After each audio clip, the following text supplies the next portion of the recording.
오늘 우리가 그래서 함께 주님 앞에 나눠야 될 말씀은 무엇일까? 이 다윗의 이야기를 나눌 텐데요. 여러분 그거 아십니까? 예수님께서 가장 영광스러웠던 시간, 사람들에게 가장 인정받았던 시간, 예수님에게 있어서 가장 리즈 시절은 언제일까 한번 생각을 해보면 저는 이 그림이 아닐까 생각이 됩니다. 바로 예수님께서 마지막 그 예루살렘으로 입성하시던 그날의 모습이지요. 이때 예전에 갔던 그 모습하고는 전혀 다르게 예수님은 많은 사람들의 환호를 받습니다.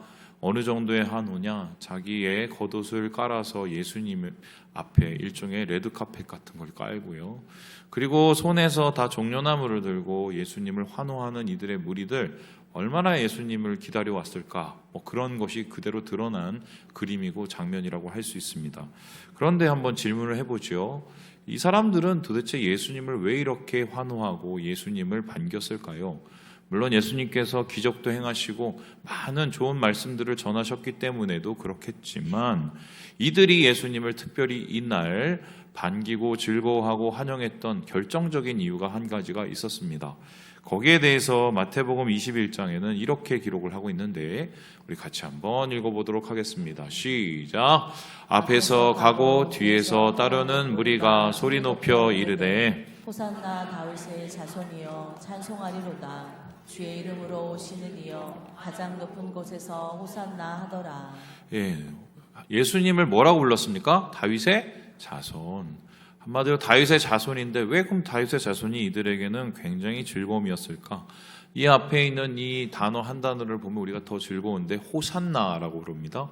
이 호산나라는 것은 뭐냐? 호산하고 나인데요. 나는 제발이라는 뜻이고 호산은 구원하다라는 뜻입니다. 그러니까 이 사람들은 다윗의 자손을 기다렸던 이유가 뭐냐면 제발 우리를 구원해 주세요. 당신은 그런 사람입니다 라고 생각을 한 겁니다. 왜 그렇습니까? 이들의 생각에는 메시아를 기다렸기 때문인데 이 메시아가 히브리어 단어로 마시하입니다. 마시하란 단어가 뭐냐면은 기름 부음 받은 자예요. 이 기름 부음 받은 자를 헬라어로 바꾸면 그게 그리스도가 됩니다. 크리스토스. 그래서 예수님을 기름 부음 받은 자, 그리고 또 다윗 왕처럼 기름 부음을 받은 자로 생각을 하고 다윗이 왕이 되어서 두 나라를 하나 되게 만들고 강성하게 만들고 이스라엘을 블레셋과 주변의 민족의 손으로부터 건져냈다는 것을 기억하면서 이제 예수님이 당신은 다윗의 자손이고 마시하니까 그 다윗의 왕국의 그 영광과 해방을 우리에게 다시 달라고 간절히 바라는 마음으로 예수님을 이렇게 기다린 것입니다. 그렇다면은 이스라엘 백성들의 이 뇌리 속에, 유대 백성들의 뇌리 속에는 몇백 년 혹은 천년 이상을 한 사람이 계속적으로 주름잡고 있었던 것입니다. 그 사람이 누구죠? 바로 다윗이었어요. 그러니까 다윗과 같은 사람, 다윗과 같은 왕, 다윗과 같은 또한 우리의 지도자를 계속해서 바라고 있습니다. 이것이 되게 성경에 계속해서 나타난 게 열왕기 혹은 역대기를 살펴보면은 이제 다윗 이후의 왕들이 계속해서 등장을 하거든요. 근데 다윗 이후의 왕들이 등장하고 나서 나중에 사라지지 않습니까? 죽음을 할 때 이 사람들을 어떻게 평가하느냐? 얘는 다윗처럼 다윗의 길을 따랐어 라고 평가하거나 아니면 다윗과 같지 않아서 다른 길을 갔어 라고 평가를 합니다. 다윗이 모든 사람과 리더의 절대 기준이 됐고요. 더 황당한 것은 나중에 이스라엘 백성이 바벨론에서 돌아와서 그들을 이끌어서 바로 성전을 짓게 한 사람이 누구냐? 수룹바벨인데 이 사람도 왜 사람들이 그렇게 각광하면서 이 사람에 대해서 희망을 가졌냐? 다윗의 자손이었기 때문입니다. 그러니까 얼마만큼 이 사람들의 마음속에 뇌리에 우리의 왕은, 진정한 왕은 다윗이었다, 다윗과 같은 왕이 다시 우리에게 필요하다를 외쳤는지를 알 수 있는 대목입니다. 자, 그렇다면은 오늘의 말씀이 그런 의미에서 어떤 의미로 다가오느냐? 역대기는 열왕기보다 다윗에 대해서 더 적극적이고 더 찬송하면서 쓴 글입니다. 왜냐하면은 여기에는 밧세바하고 간음한 얘기, 그리고 다윗이 범죄한 얘기를 웬간하면 다 뺐습니다. 그리고 다윗의 이 마지막 때에 좀 정신이 흐려졌던 이야기도 다 뺐습니다. 다윗에 대한 아주 좋은 추억만 남겨놓은 책이 바로 역대기라고 할 수 있는데, 그러면 이 다윗에 대한 가장 좋은 회상과 추억을 남기면서 이 역대기 기자는 맨 마지막에 다윗의 모습을 어떻게 남기기 원했을까요? 이것은 되게 중요한 것이 이 마지막 모습이 그들이 꼭 마음에 담고 싶고 그들이 마음속에 다시 회상하고 싶은 모습이었기 때문이 아닐까. 그런데 신기하게도 오늘 말씀 속에서 다윗의 죽기 전에 맨 마지막 모습을 어떻게 기록을 하고 있냐. 보시다시피요. 기도하는 왕이었습니다. 그래서 다윗에 대한 맨 마지막 부분이 다윗이 기도했다, 하나님 앞에 기도했다라는 것으로 마치고 있어요. 어떻게 기도했을까요? 10절을 우리 같이 한번 읽어볼까요? 읽어보겠습니다. 시작. 다윗이 온 회중 앞에서 여호와를 송축하며 이르되 우리 조상 이스라엘의 하나님 여호와여, 주는 영원부터 영원까지 송축을 받으시옵소서. 송축이란 말이 두 번 들어가죠? 이 송축이란 말은 바라크라는 단어고요. 하나님을 경배한다, 엎드려 경배한다는 뜻입니다. 그러니까 경배로부터 하나님을 찬양을 하고 높이고 하나님 앞에 감사를 하게 되지요. 그런데 이러한 경배와 찬양은 거기에서 끝나는 것이 아니라 20절, 이 찬양이, 이 감사와의 기도가 끝났을 때 어떤 일이 일어나냐? 온 회중도 함께 반응을 합니다. 그러니까 다윗의 기도가 그들에게 감동을 줘서 온 이스라엘 백성이 다윗의 기도처럼 함께 기도하고 하나님을 찬양하는 일들이 드러나게 됩니다. 그리고 더불어서 이 기도는 이후에 모든 사람에게 전해졌겠죠. 그리고 우리가 기억해야 될 기도, 다윗처럼 그 다윗의 기도를 통해서 우리가 이루어야 될 역사, 이것을 계속해서 그 사람들의 마음속에 품고 있었다는 것을 알 수 있는 대목이다. 그래서 오늘 우리는 이 말씀 본문을 통해서 다윗이 마지막 모습을 남겼던 그 기도가 과연 어떠했을까?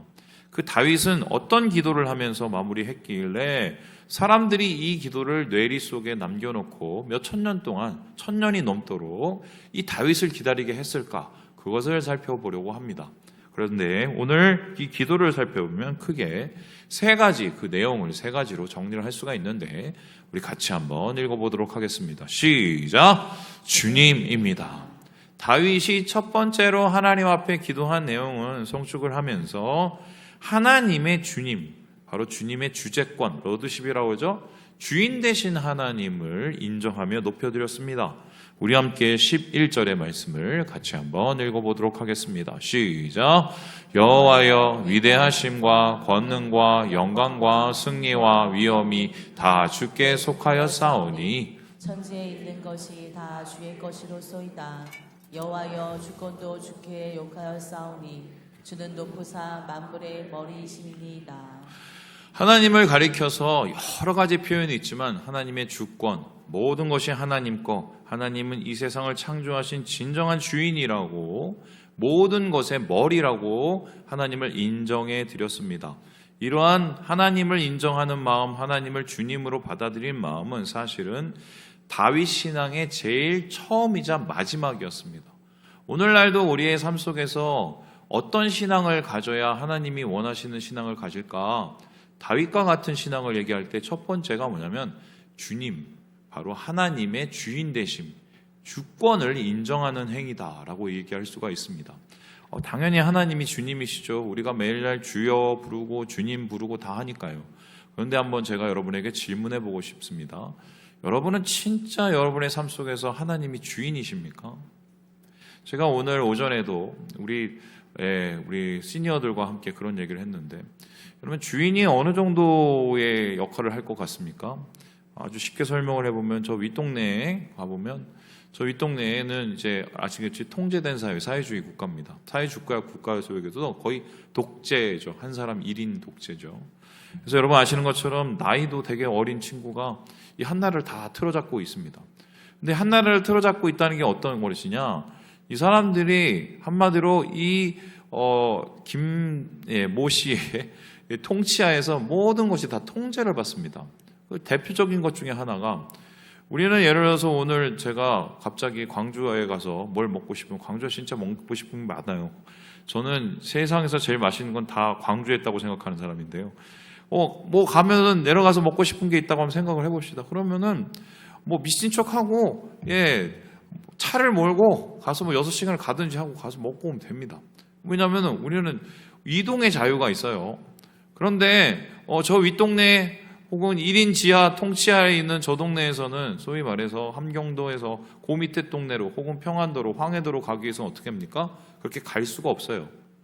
다 통제를 받고 허가를 받아야 됩니다. 통장 도장 받고 위에 또 올라가서 도장 받고 해야 오늘에 갔다 와. 이게 됩니다. 여러분 주인이라고 하면은 그 정도의 통제권은 있어야 되죠. 말도 안 되는 뚱뚱이 밑에서도 저렇게 노예처럼 살고 앉았는데, 여러분 우리는 하나님께서는 선하시고 은혜로우신 하나님이신데도 불구하고 정말 우리가 우리의 삶 속에서 여러분의 하루를 주님으로 인정하고 살아가고 계시나요?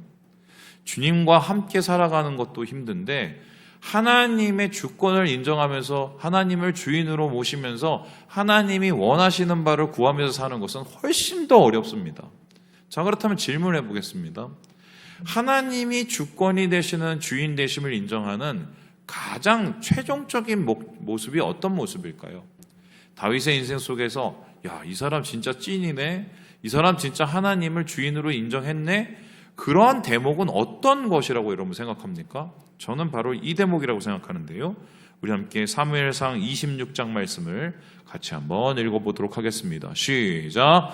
다윗이 또 이르되 여호와께서 살아계심을 두고 맹세하노니 여호와께서 그를 치시리니 혹은 죽을 날이 이르거나 또는 전장에 나가서 망하리라. 이게 어떤 장면이냐면요. 어느 날 갑자기 이제 사울이 쫓아오다가 이제 대충 동선을 다 읽었습니다. 그래서 다윗과 함께한 무리들이 잘 숨어 있었다가 이제 매복을 하고 있었어요. 그리고는 결정적인 찬스가 왔는데 말 그대로 사울을 이제는 암살할 수 있는, 그냥 조용히 보낼 수 있는 시간이 되었습니다. 그래서 그의 다윗의 부하인 아비새가 와서 제가 끝내고 오겠습니다. 조용히 다 끝내고 오겠습니다. 그러면 왕도 편하시고 다 편하시잖아요. 이제는 우리가 이래야 우리가 살 수 있습니다. 이렇게 얘기했습니다. 여러분, 누가 여러분에게 그런 것들을 제시한다고 생각해 보세요. 여러분의 알턴이 있습니까? 지금 앓고 있는 그 일을 누가 빼준다고 한번 제안을 했다고 생각해 봅시다. 내가 다 덮어 쓸게요. 바로 지금입니다. 여러분, 이럴 때 아마 오케이 안 하시는 분은 극히 드물 겁니다. 그런데 다윗은 어떻게 했습니까? 안 돼. 왜요? 하나님이 허락하시지를 않았어. 왜 그렇습니까? 그 사람은 비록 지금 악하고 지금 비록 부정한 일을, 심지어 나를 죽이려 하고 있지만 그래도 하나님께서 기름 부으셔서 세운 사람인데 하나님이 멸하시면 될 것을 인간의 손으로 내가 복수하기 위해서 멸하는 것을 하나님이 원치 않으셔. 그러면서 어떻게 해요? 그냥 물병만 들고 옵니다. 그러면은 어떤 겁니까? 그 물병 들고 온 후에 사울이 아이고 야 네가 너무 고맙다, 나를 살려줬네, 이랬을까요? 또 쫓아다니면서 또 죽이려고 합니다. 그러니까 우리식으로 따지면 사서고생을 한 거예요. 그런데 다윗은 사서고생을 합니다. 왜요? 그게 하나님의 뜻이기 때문이죠. 그럼 우리가 한번 고민해 볼 필요가 있습니다. 아니 하나님께서 왜 이렇게 비합리적이죠? 알턴 일은 금방 빼야지, 이게 뭔 소리야. 그런데요, 여러분 봅시다. 그게 나중에 어떻게 됐나요? 만일 그때 다윗이 사울을 죽였잖아요. 그러면 다윗은 이스라엘 왕이 될 수가 없어요. 어떻게 됩니까? 이스라엘은 말 그대로 남과 북이 나눠서 내전이 일어나고 엉망진창이 됐을 겁니다.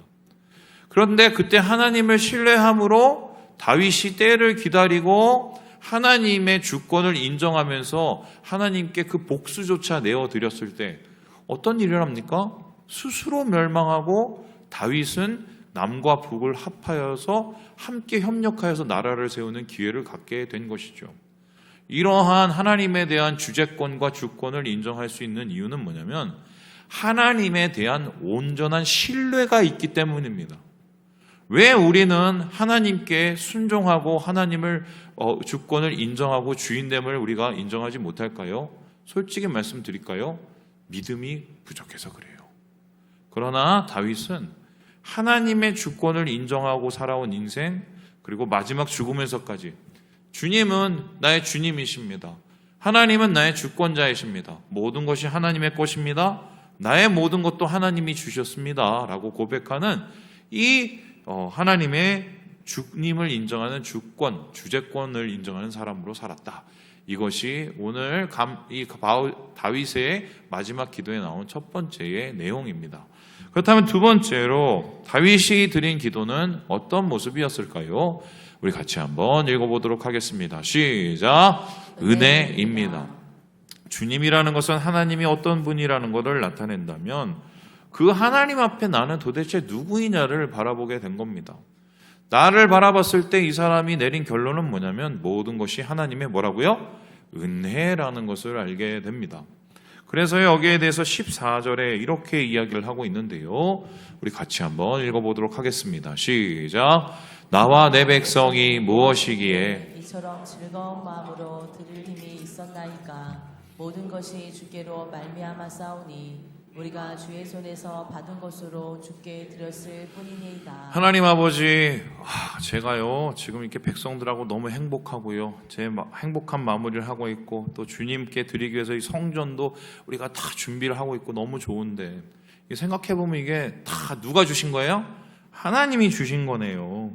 그래서 하나님이 나한테 주신 것을 그냥 하나님 앞에 드렸을 뿐입니다라고 얘기를 합니다. 말 그대로 하나님 앞에 나는 은혜 받은 자라고 이야기를 하고 있습니다. 여러분, 신앙이라는 것은 잘해서 되는 게 아니에요. 은혜로 되는 겁니다. 우리가 예수를 믿은 것도 은혜로 믿고 그 위에 우리가 흔들려도 다시 주님 안에서 살아갈 수 있는 이유는 하나님께서 은혜를 주셨기 때문이고 은혜로 붙잡고 계셨기 때문입니다. 그런데 우리 주위에 보면 어떤 분들은 이 은혜를 정말 풍성하게 누리고 삽니다. 풍성하게 누리고 산다고 해서 모든 게 다 잘 되는 건 아닙니다. 하지만 항상 그의 마음속에 하나님에 대한 감사와 은혜가 그치지 않는 분이 있습니다. 근데 어떤 분은 내가 옆에서 봤을 땐 저분은 참 은혜가 많은 것 같은데, 감사한 게 많은 것 같은데 아침부터 저녁까지 인상 쓰고 있습니다. 계속 인상 쓰고 있고 말을 하면 안 되는 것만 얘기합니다. 이유가 뭘까요? 비슷한 상황 속에서 어떤 사람들은 은혜를 얘기하고 어떤 사람은 그냥 불평을 얘기하는 그 이유가 뭘까? 여기에 대해서 우리는 다윗의 정확한 그 이유를 찾을 수가 있는데요. 바로 다윗이 하나님께 은혜의 언약을 세웠을 때 고백한 내용입니다. 우리 사무엘하 7장 말씀을 같이 한번 읽어보도록 하겠습니다. 시작. 다윗 왕이 여호와 앞에 들어가 앉아서 이르되 주 여호와여, 나는 누구이오며 내 집은 무엇이기에 나를 여기까지 이르게 하셨나이까. 자기가 누구인 줄 알아야 은혜를 알게 됩니다. 좀 속된 말로 하면 주제 파악을 해야 은혜를 압니다. 대부분 사람들은 그러면 은혜를 어떻게 잃어버리냐? 주제 파악이 안 되면 그때부터는 은혜를 잃어버리게 됩니다. 그럼 주제 파악은 어떻게 안 되냐? 죄송해요. 지가 잘난 줄 알아서 그럽니다. 지가 다 잘한 줄 알고 해서 그럽니다. 우리에게 못된 속성이 하나 있는데 잘 되면 내 탓, 안 되면 남 탓, 조상 탓 다 하죠. 내가 잘해서 그런 거야. 내가 잘해서. 그때 내가 이렇게 해서 그런 거야. 진짜 그런가요? 똑같은 상황에 우리보다 더 열심히 해도 안 되시는 분들이 있던데요. 그게 하나님께서 보이지 않는 손길로 함께 하셔서 여태껏 이루어 주신 에베네셀이죠. 다윗은 그걸 알았습니다. 그가 왕이 되고 그가 사람들 앞에 세움을 받고 심지어 골리앗을 물리쳐서 사람들에게 칭송을 받을 때도 그는 분명히 자기 주제 파악을 했습니다. 나 옛날에 목동이었는데, 나 옛날에 아무것도 아니었는데, 나 옛날에 그냥 양치던 사람이었는데, 자기의 시작을 기억하고 있어요. 그 시작을 기억하고 있으니 은혜가 있습니다. 왜요? 하나님께서 그 시작을 사랑하셨기 때문이에요. 그 시작의 중심을 사랑하셔서 하나님께서 그에게 은혜로 왕을 세워주시고 승리를 부어주셨기 때문이다. 그래서요, 저는 정말 우리나라는 그런 의미에서 보면 정말 은혜를 되게 많이 받은 나라입니다. 여러분 아시죠? 2차 대전 후에 또 전쟁을 겪고 또 완전히 나라가 엉망진창이 되고, 그런데 세계 10위권 경제 군사력은 5위. 여러분, 이게 세계적으로 보면 사실 이런 케이스가 없어요. 물론 여러분 속에서는 그렇게 얘기할 수 있습니다. 물론 미국이 도와준 건 맞지만 사실 우리보다 더 많이 도와준 나라들이 많아요. 필리핀 진짜 많이 도와줬거든요. 그런데 필리핀 잘 사나요, 우리보다? 아니에요. 사실 우리가 이것을 살펴보면은 정말 하나님께서 우리에게 은혜를 부어주셔서 교회도 세워주시고 이 땅 가운데 하나님의 강성함을 허락해 주셨는데, 한때는 참 우리가 그 감사함을 가지고 살아가고 있는데 우리에게 그런 은혜가 지금도 남아 있을까? 아니면 내가 잘난 맛에 제가 살고 있는가? 오늘 우리의 모습을 다시 보게 되는 거죠. 처음의 모습을 마음속에 떠나지 않게 하면 그곳에 하나님의 은혜가 남아있고, 그 은혜를 평생토록 다윗은 품어왔고 누렸기 때문에 마지막 순간까지 하나님은 나의 주인이시고 나는 하나님 앞에 아무것도 아닌, 하지만 하나님께서 채우신 은혜 자체입니다라고 고백하고 있는 것입니다. 그렇다면 마지막으로 이 다윗의 기도를 통해서 우리가 알 수 있는 우리 마음에 꼭 품어야 될 믿음의 태도는 무엇일까요? 우리 같이 한번 읽어보도록 하겠습니다. 시작. 진심입니다. 하나님은 나의 주님, 주제권을 인정합니다. 나는 하나님 앞에 아무것도 아닌 사람, 은혜의 의미를 인정합니다. 그러면은 그 주님 대신 하나님과 은혜를 받은 우리 사이에서는 뭔가 이야기가 이루어집니다. 우리는 하나님 앞에 예배를 드리고 하나님은 예배 속에서 하나님의 복을 내려주십니다. 그런데 우리가 하나님 앞에 드려지는 그 예배와 찬양은 어떠해야 할까요? 여기에 대해서 다윗은 이렇게 얘기를 하는데 17절의 말씀을 같이 한번 읽어보도록 하겠습니다. 시작. 나의 하나님이여, 주께서 마음을 감찰하시고 정직을 기뻐하시는 줄을 내가 아나이다. 내가 정직한 마음으로 이 모든 것을 즐거이 드렸사오며 이제 내가 또 여기 있는 주의 백성이 주께 자원하여 드리는 것을 보니 심히 기쁘도소이다. 다윗이 하나님 앞에 모든 것을 드릴 정도가 자기가 가지고 있는 그냥 모든 재물을 박박 긁어서 정말 하나님 앞에 바쳤어요. 왜냐하면 성전을 짓기 위해서. 그런데 백성들이 그 다윗의 모습을 보고 감동을 합니다. 야, 우리 왕이 진심이네. 그리고는 어떻게 합니까? 백성들도 똑같이 자기가 가진 것을 하나님 앞에 바쳐서 그것을 모아서 예루살렘 성전이 세워져요. 그때 백성들의 마음을 움직이고 하나님의 마음을 기쁘게 한 것을 정직한 마음이라고 얘기하는데, 이 정직한 마음을 이 히브리어로 바꾸면 다음과 같습니다. 요쉐르예요. 요쉐르, 메샤르 다 똑같은 얘기인데 이게 아쉐르에서입니다. 이 단어의 뜻이 뭐냐?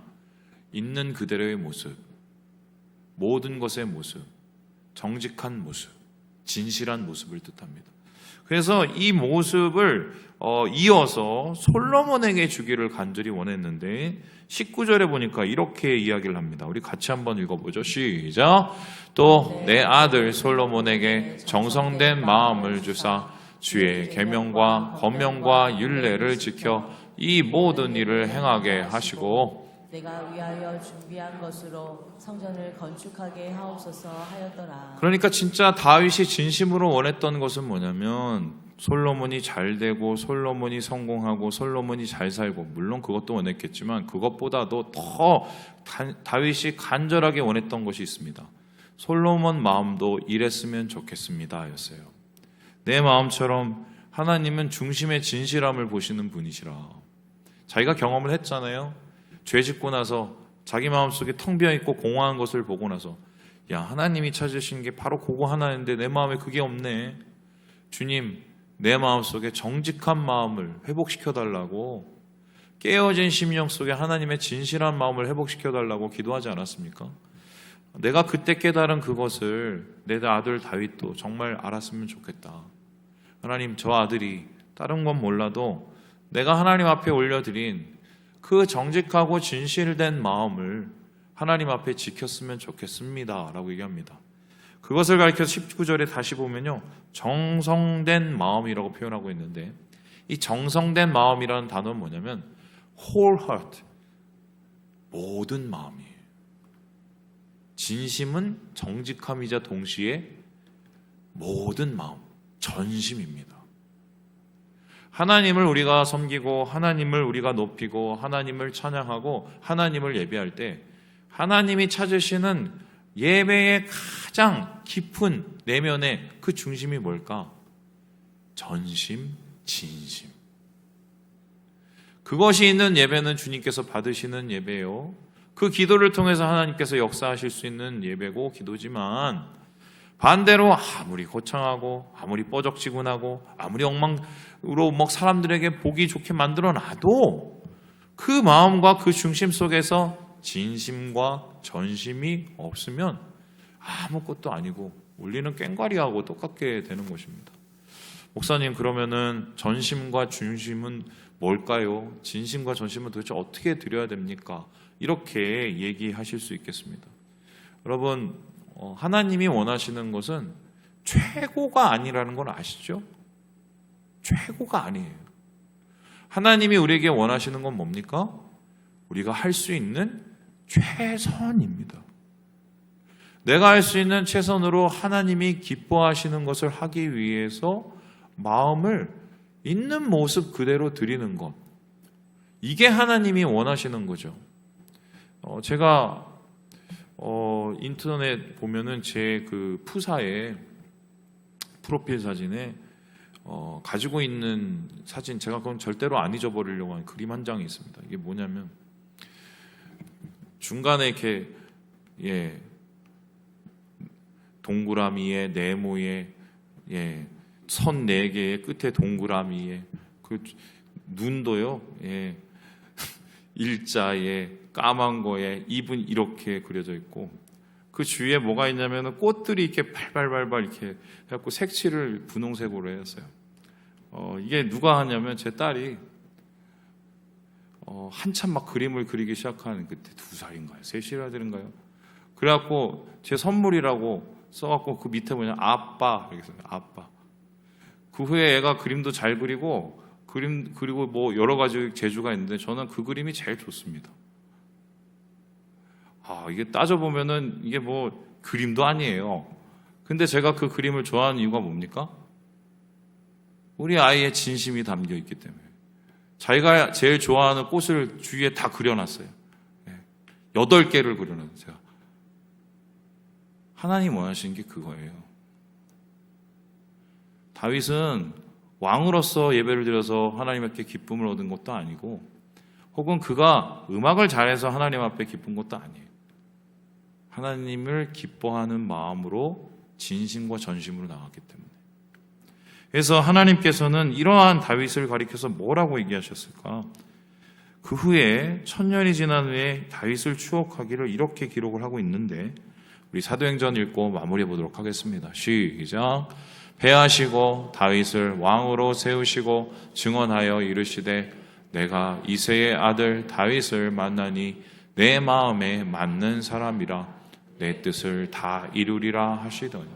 내 마음에 맞는 사람, 내 마음에 합한 자, 내 뜻을 이루는 자. 누가 하나님의 뜻을 이루느냐? 하나님께 전심과 진심을 드리는 자, 그리고 하나님을 인정하며 하나님의 은혜를 아는 자를 통해서 하나님께서는 이 일을 행해 주신다. 오늘 그들은 이 하나님, 이 다윗을 추억하면서 다시 회복과 하나님께서 주실 소망을 기억하고 있었다.